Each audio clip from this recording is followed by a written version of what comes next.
Hi there, and welcome to another episode of Kiter News. My name is Pierre Marguet, and this week we're going to talk about a product launch.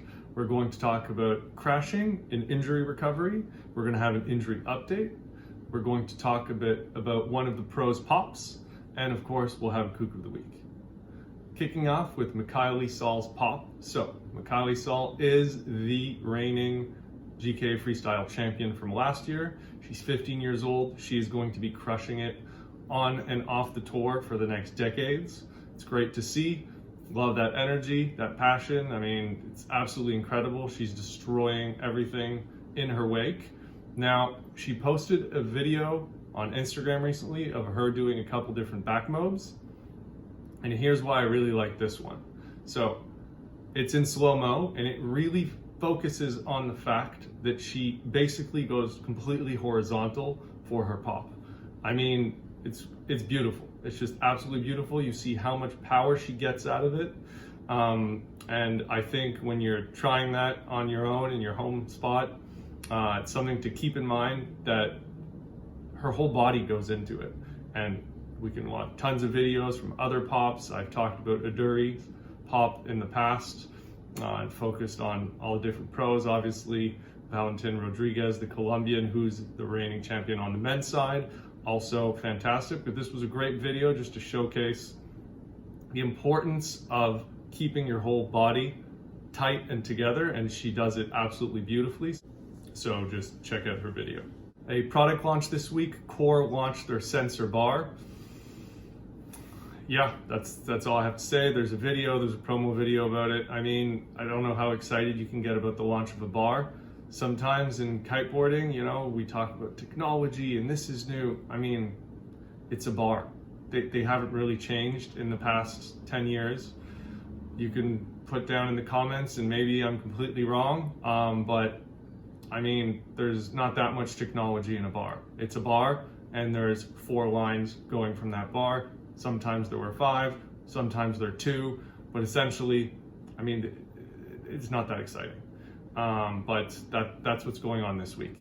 So let's talk about crashing and recovering. So I always like it when pros post pictures of them landing jumps and crashing jumps, because let's be honest, for every landed jump, there's probably 20 or 30 crash jumps.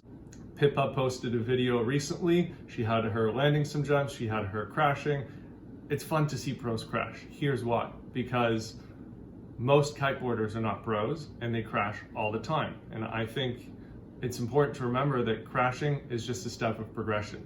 If you just came back from a session and didn't crash at all, you probably didn't push it to the limit. So crashing is part of the learning process, and I think it's very important.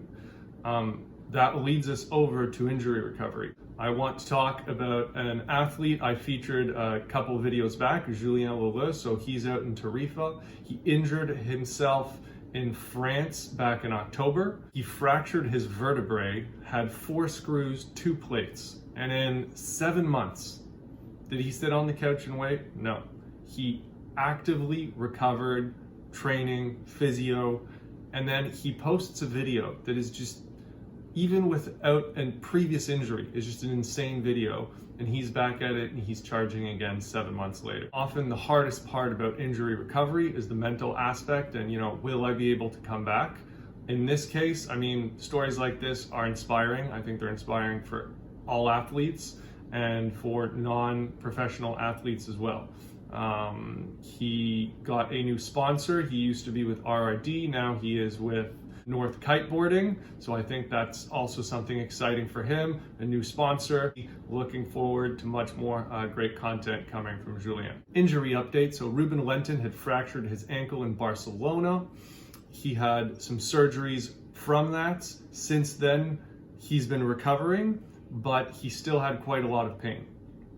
So now he's gone and gotten a second surgery. Now this surgery, to my understanding, is basically fusing some parts of his ankle so that he will be pain-free but have reduced mobility. So the idea here is to really remove all the pain, be able to get him to be active again, get back on a kiteboard, and really looking forward to that. It looks like he's going to be sort of not walking for 6 weeks, but in the next 12 to 18 weeks, should be able to get back at it. So that's great to see. Wishing him a healthy recovery, and congratulations, he is going to be a dad as well. Kook of the week, you might have already seen this video. So he's on a foil kite.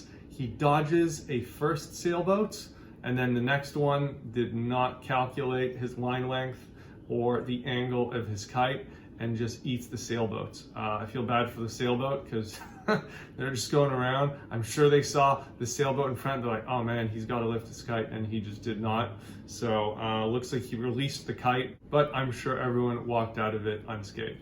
Thanks so much for watching. Looking forward to more things happening in the world of kiteboarding. I'll be back next week. Tune in.